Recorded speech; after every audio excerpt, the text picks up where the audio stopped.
Hello students, good evening. आज हम start कर रहे हैं next topic, that is RNA. DNA हम कर चुके हैं, डीएनए की स्ट्रक्चर पढ़ चुके हैं, डीएनए का डबल हेलिकल मॉडल हमने पढ़ लिया है, पॉलीन्यूक्लियोटाइड के बारे में हम पढ़ चुके हैं बेटा, डीएनए पैकेजिंग पढ़ चुके हैं। तो नेक्स्ट टॉपिक आता है आरएनए। तो सबसे पहले देखो आरएनए होता क्या है, आरएनए की फुल फॉर्म क्या है। तो आरएनए भी एक टाइप का न्यूक्लिक एसिड ही होता है, लेकिन इसके अंदर जो शुगर होता है वो होता है राइबोज शुगर। तो आरएनए की फुल फॉर्म होती है बेटा राइबोन्यूक्लिक एसिड। क्या होती है? राइबोन्यूक्लिक एसिड होता है। डीएनए की तरह ही ये भी जो होता है, it is also a long unbranched polynucleotide chain है, लेकिन ये मोस्टली होता है आपका single stranded polymer of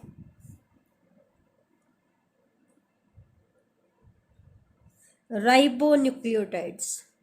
DNA किसका पॉलीमर होता है बेटा? डीऑक्सी राइबोन्यूक्लियोटाइड्स का पॉलीमर होता है। और आरएनए किसका पॉलीमर होता है? राइबोन्यूक्लियोटाइड्स का पॉलीमर होता है। किसका पॉलीमर होता है? राइबोन्यूक्लियोटाइड्स। अगर हम आरएनए के कंपोनेंट्स की बात करें तो जैसे न्यूक्लिक एसिड में हमने 3 कंपोनेंट बताए थे, वही तीनों कंपोनेंट इसके पास भी होंगे, क्योंकि ये भी एक न्यूक्लिक एसिड ही है। कौन कौन से? एक तो होता है नाइट्रोजिनस बेस,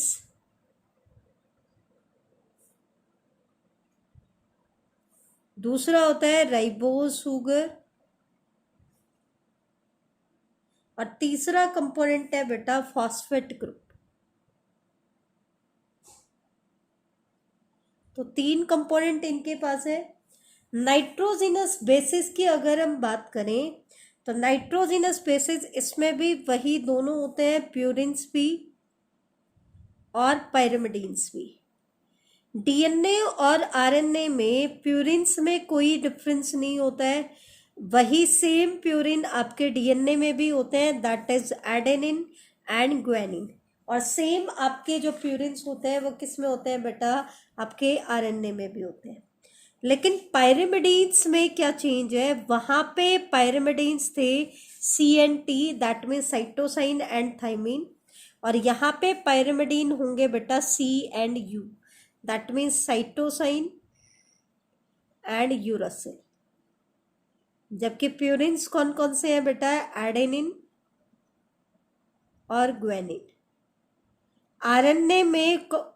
आरएनए जो होता है बेटा वो मोस्टली सिंगल स्ट्रैंडेड होता है, ये चीज़ आप ध्यान रखना।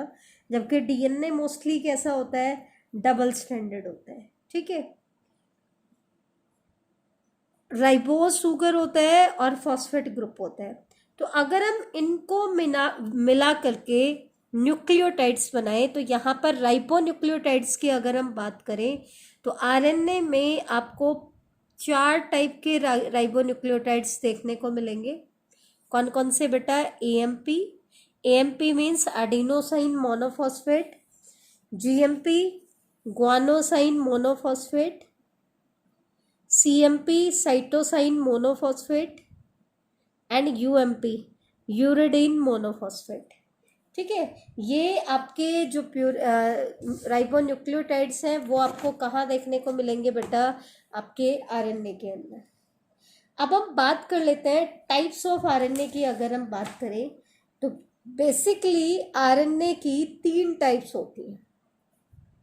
बेसिकली हम आरएनए को कितने टाइप्स में डिवाइड करेंगे बेटा? 3 टाइप्स में डिवाइड करेंगे। कौन कौन सी टाइप्स हैं? rRNA, mRNA and tRNA।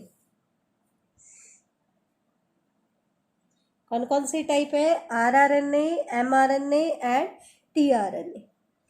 rRNA जो होता है इनमें से ये 80% ऑफ टोटल आरएनए बनाते हैं। जितने भी आरएनए हैं उनमें से सबसे अबेंडेंट कौन है? rRNA। लेकिन इसके साइज की अगर हम बात करें तो इन तीनों में से इसका जो साइज होता है वो इंटरमीडिएट साइज होता है। बीच का साइज होता है। सबसे लॉन्गेस्ट जो आरएनए होता है वो होता है बेटा एमआरएनए, और सबसे स्मॉलेस्ट जो आरएनए होता है वो होता है टीआरएनए। ठीक है, ये चीज आप ध्यान रखना। ठीक है, आरआरएनए टोटल आरएनए का 80% पार्ट बनाता है, एमआरएनए टोटल आरएनए का 5% पार्ट बनाता है, टीआरएनए टोटल आरएनए का 15% पार्ट बनाता है। ये चीज़ आप ध्यान रखना। और अगर हम इनकी साइट ऑफ सिंथेसिस की बात करें कि ये आरएनए कहाँ सिंथेसाइज होता है, तो आपका आरआरएनए सिंथेसाइज होता है आपका कहाँ पे बेटा, न्यूक्लियोलस में। ध्यान रखना, आरआरएनए की सिंथेसिस कहाँ पे होती है, न्यूक्लियोलस में होती है, जबकि एमआरएनए और टीआरएनए जो है ये सिंथेसाइज होते हैं न्यूक्लियस के अंदर। कहाँ सिंथेसाइज होते हैं बेटा, न्यूक्लियस के अंदर। ठीक है, तो ये चीज़ ध्यान रखना, ये चीज़ इम्पॉर्टेंट है। अब हम एक एक करके इनके स्ट्रक्चर को स्टडी करेंगे, इनके बारे में डिटेल से पढ़ेंगे, तो वो हम देख लेते हैं। सबसे पहले बेटा हम स्टार्ट कर रहे हैं किससे, आरआरएनए से।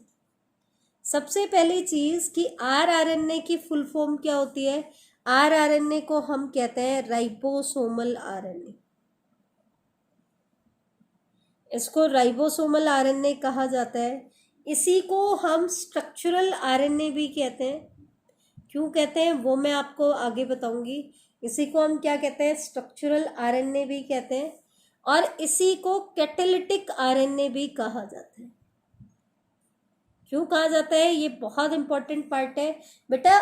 आरएनए भी आपके सिलेबस में है, इसके बारे में थोड़ा सा पार्ट दिया हुआ है आपका। टीआरएनए तो सेपरेटली एनसीईआरटी दे रही है, और एमआरएनए के बारे में बेटा बताया हुआ है आपका ट्रांसलेशन के अंदर, और इसके कैटालिटिक और स्ट्रक्चरल रोल को भी वहाँ पे मेंशन किया है।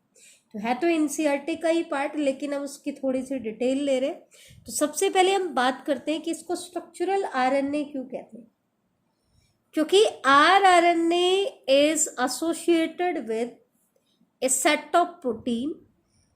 ये कुछ प्रोटीन्स के साथ एसोसिएटेड होता है, और प्रोटीन के साथ एसोसिएट होने के बाद ये बनाता है बेटा स्मॉलर एंड लार्जर सब यूनिट ऑफ राइबोसोम। राइबोसोम की स्ट्रक्चर आपने देखी होगी, दो सब यूनिट होती हैं, एक होती है स्मॉलर सब यूनिट और दूसरी होती है बेटा लार्जर सब यूनिट। तो इन दो सब यूनिट को बनाने का काम कौन करता है, आरआरएनए।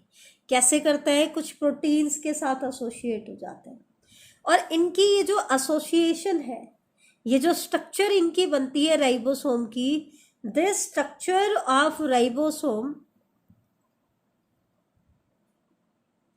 is maintained by,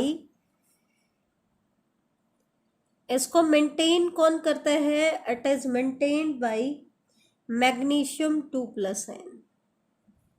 कौन मेंटेन करेगा बेटा, मैग्नीशियम 2+ आयन इसको मेंटेन करेगा।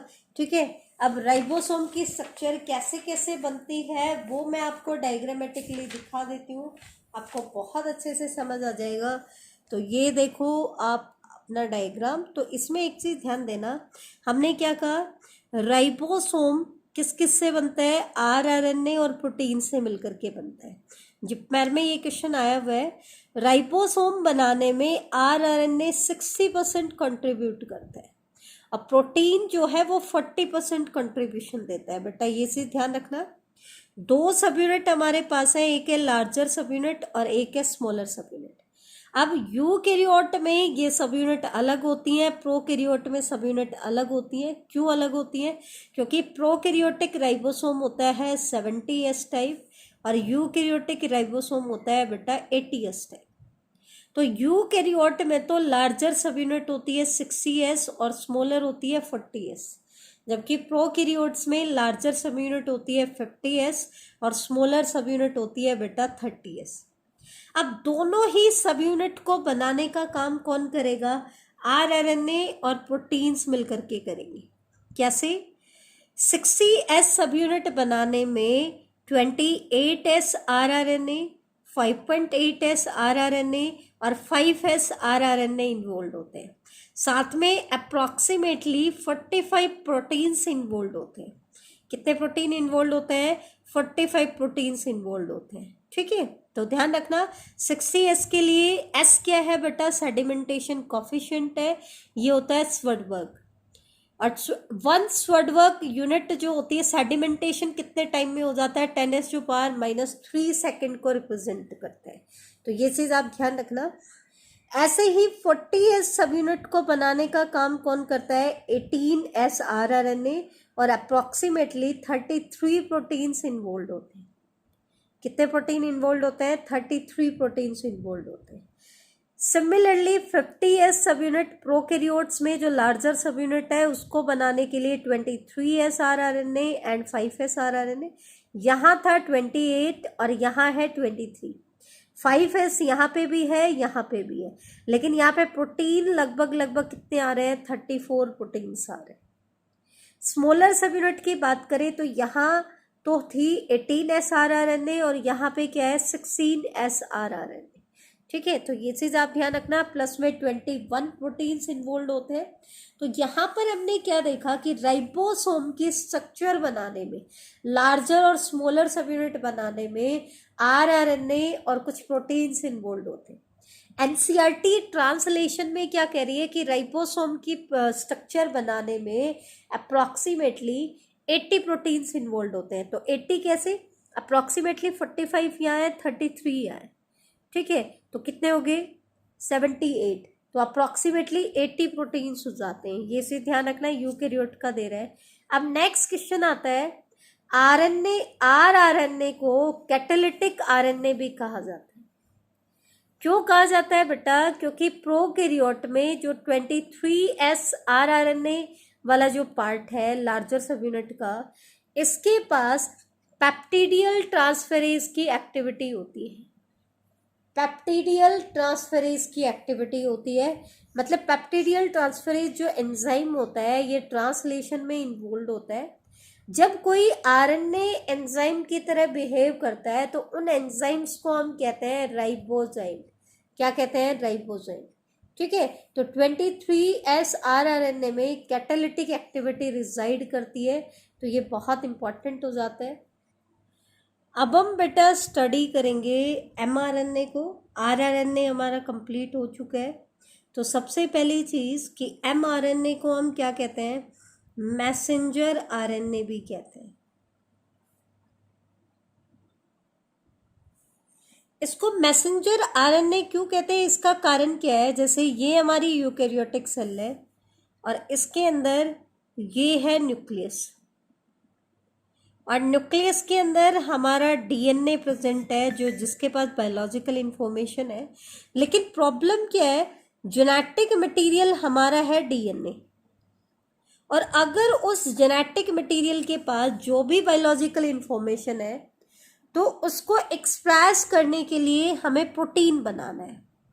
अब प्रोटीन कैसे बनेगा? क्योंकि हमारे पास तो इंफॉर्मेशन है डीएनए, तो डीएनए से हमें क्या बनाना है? प्रोटीन बनाना है। अब प्रोटीन कौन बनाएगा? राइबोसोम, क्योंकि प्रोटीन फैक्ट्री का काम कौन करता है? राइबोसोम। अब प्रॉब्लम क्या है कि डीएनए है न्यूक्लियस के अंदर और राइबोसोम है यूकैरियोट में साइटोप्लाज्म के अंदर। अब अगर डीएनए को अपने आप को एक्सप्रेस करना है तो इसको किसके पास आना पड़ेगा? राइबोसोम के पास।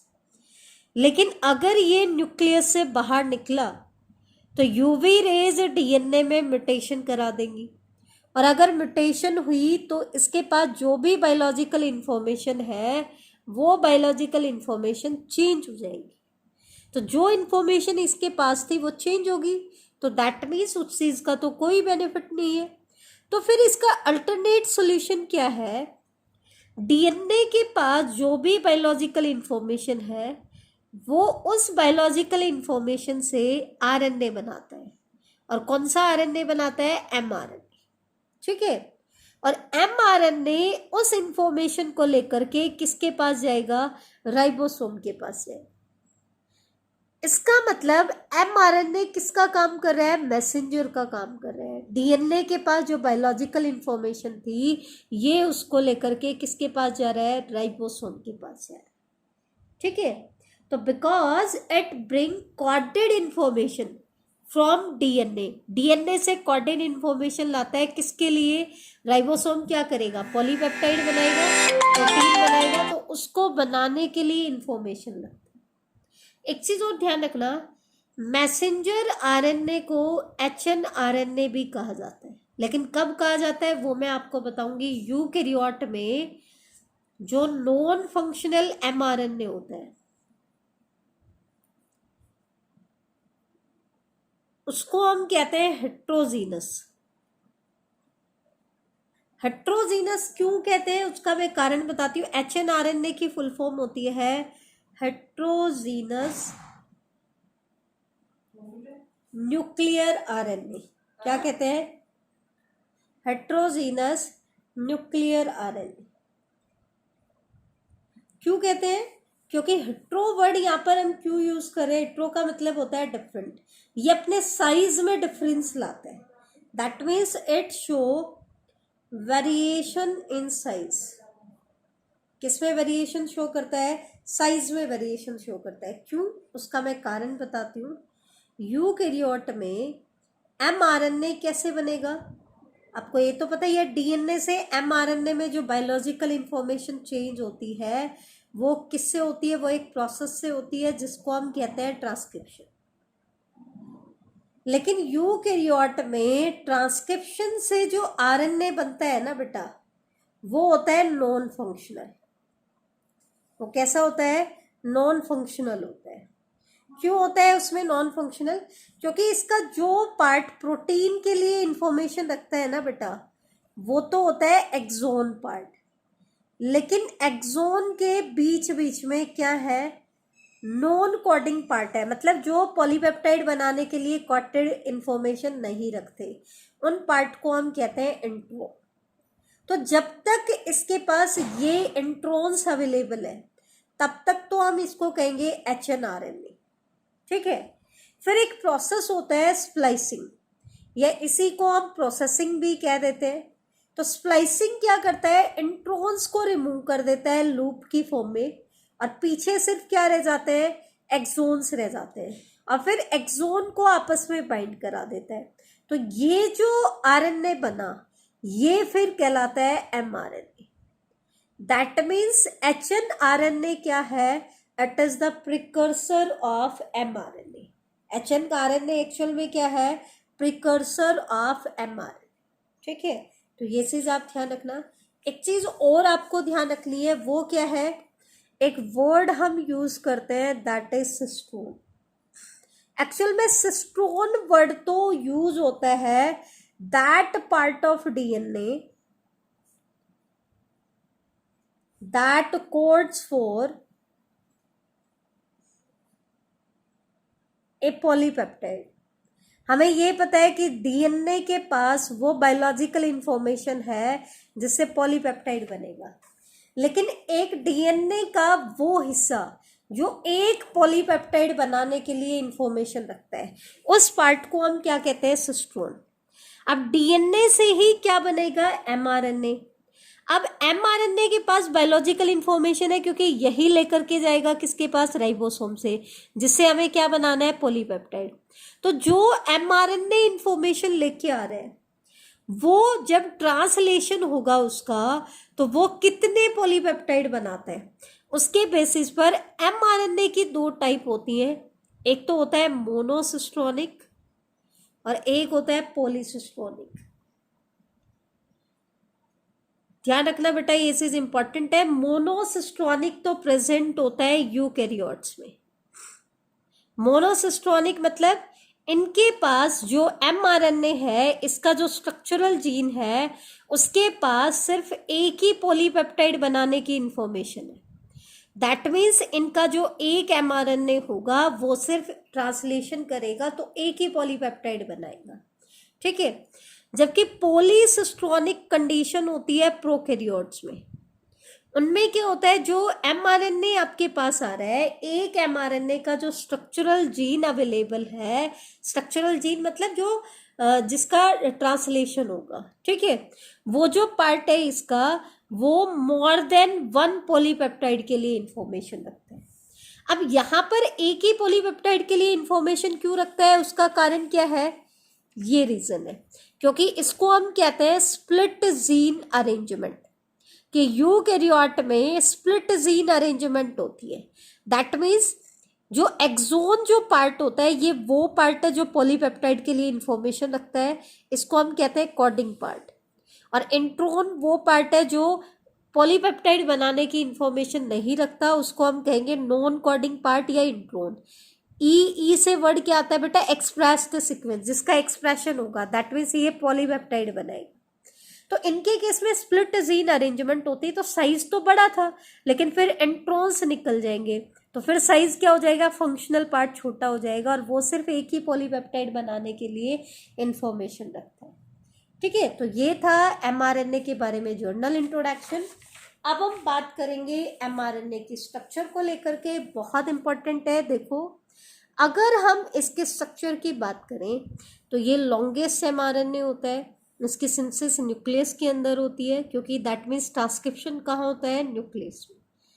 इसके सिंगल स्ट्रैंडेड होता है, जैसे कि डीएनए डबल स्ट्रैंडेड था, वैसे ही आरएनए क्या होता है, सिंगल स्ट्रैंडेड। इसके एक एंड पे 5 प्राइम एंड होता है और एक एंड पे 3 प्राइम एंड होता है। 5 प्राइम एंड पे एक सीक्वेंस होती है 5 प्राइम कैप, 3 प्राइम एंड पे एक सीक्वेंस होती है 3 प्राइम पॉली ए टेल बोलते हैं। क्या बोलते हैं, पॉली। 5 प्राइम एंड पे 5 प्राइम कैप होती है, 3 प्राइम एंड पे पॉली ए टेल होती है। फिर इनके पास बेटा दो, ये है इसका मेन पार्ट, इसमें यहाँ पे है स्टार्ट कोडोन। स्टार्ट कोडोन कौन सा होता है बेटा, AUG। स्टार्ट कोडोन का मतलब क्या है, जब इस mRNA का ट्रांसलेशन होगा तो पहला अमाइनो एसिड जिस इंफॉर्मेशन से ऐड होगा वो कहाँ से स्टार्ट होगा, ट्रांसलेशन कहाँ से स्टार्ट होगा, स्टार्ट कोडोन। इसका मतलब इससे पीछे वाला पार्ट ट्रांसलेट नहीं होता है, मतलब उसके पास जो इंफॉर्मेशन है उससे पॉलीपेप्टाइड नहीं बनेगा। पॉलीपेप्टाइड में जो अमाइनो एसिड का एडिशन है वो कहाँ से शुरू होगा, स्टार्ट कोडोन से, क्योंकि स्टार्ट कोडोन का ड्यूअल फंक्शन होता है।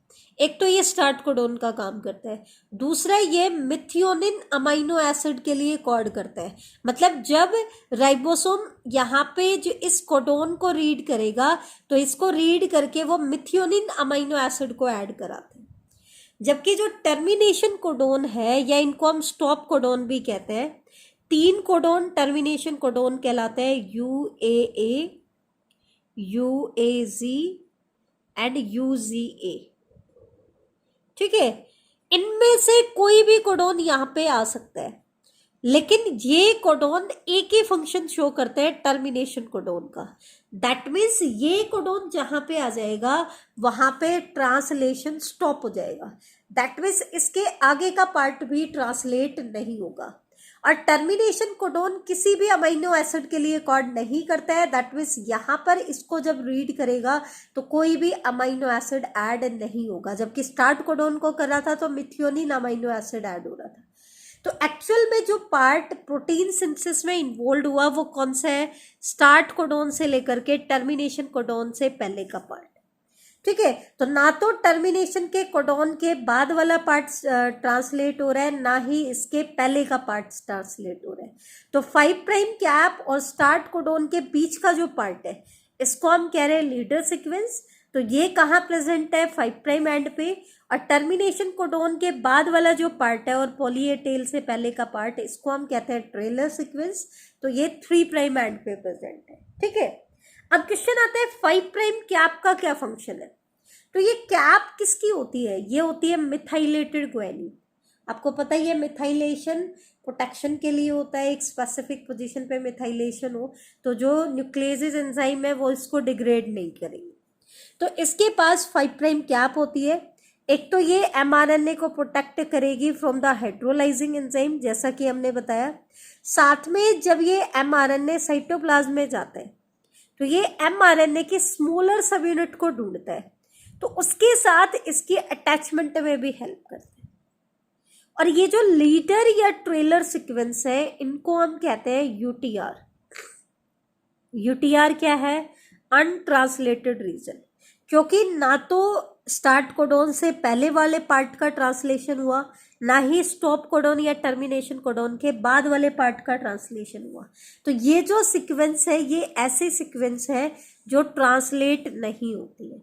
तो these reasons are not translated. लेकिन ये प्रेजेंट कहाँ है, दोनों एंड पे है। 5 प्राइम एंड पे तो आपकी लीडर सीक्वेंस है और 3 प्राइम एंड पे आपकी टर्मिनेटर सीक्वेंस है। मतलब स्टार्ट कोडोन से पहले भी है और टर्मिनेशन कोडोन के बाद में भी।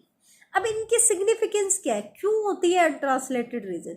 तो ये एफिशिएंट ट्रांसलेशन प्रोसेस के लिए रिक्वायर्ड होती है। अब हम बात करें इनिशिएशन कोडोन, या इसी को हम बोलते हैं स्टार्ट कोडोन।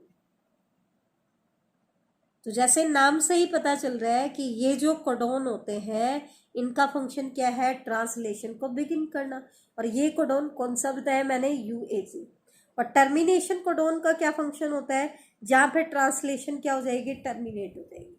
और एक चीज ध्यान रखना, स्टार्ट कोडोन और टर्मिनेशन कोडोन के जो बीच का पार्ट है ये एक्चुअल में वो पार्ट है जिसका ट्रांसलेशन होना है। इसको हम कहते हैं कोडिंग रीजन। क्या कहते हैं बेटा, कोडिंग रीजन। तो ये चीज आप ध्यान रखना, ये इंपॉर्टेंट टॉपिक है। mRNA हमने कर लिया है, नेक्स्ट लेक्चर में बेटा हम करेंगे टीआर। थैंक यू बेटा।